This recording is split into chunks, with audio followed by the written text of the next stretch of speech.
Hello, good morning everyone, welcome to my mini blog. তো আজ ছিল আমার ইভিনিং শিফট। তো সকালে আজকে অনেকটা লেট করেই ঘুম থেকে উঠেছিলাম। ঘুম থেকে উঠে একটু ফ্রেশ হয়ে বিছানা গুছিয়ে নিই, দেন আমার এই ছোট্ট মানি প্ল্যান্টটাতে একটু ওয়াটার স্প্রে করি।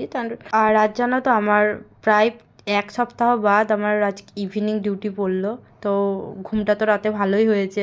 আর এখন তো আমার এটা অভ্যাসই হয়ে গেছে, সকালে উঠে খালি পেটে এই চিয়া সিডস ভেজানো জল আর মেথি ভেজানোর জলটা আমাকে খেতেই লাগে, না হলে দিনটা ঠিক মতো শুরুই হতে চায় না। আর অনেকদিন পর আজকে সকালে একটু ভালো মতো ব্রেকফাস্ট করলাম। ব্রেকফাস্টে ছিল ব্রেড, ডিমের পোচ, লাড্ডু আর একটু কমলা লেবু কেটে নিয়েছিলাম।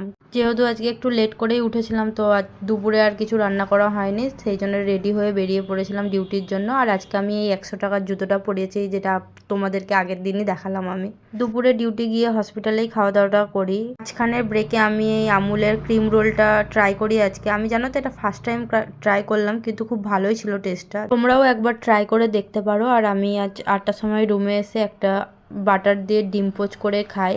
আপাতত এখন তো এটাই খেয়েছি, আবার যদি রাতে খিদে পাই কিছু বানিয়ে খাবো। তো এখন তো আমি চললাম, বাই, গুড নাইট।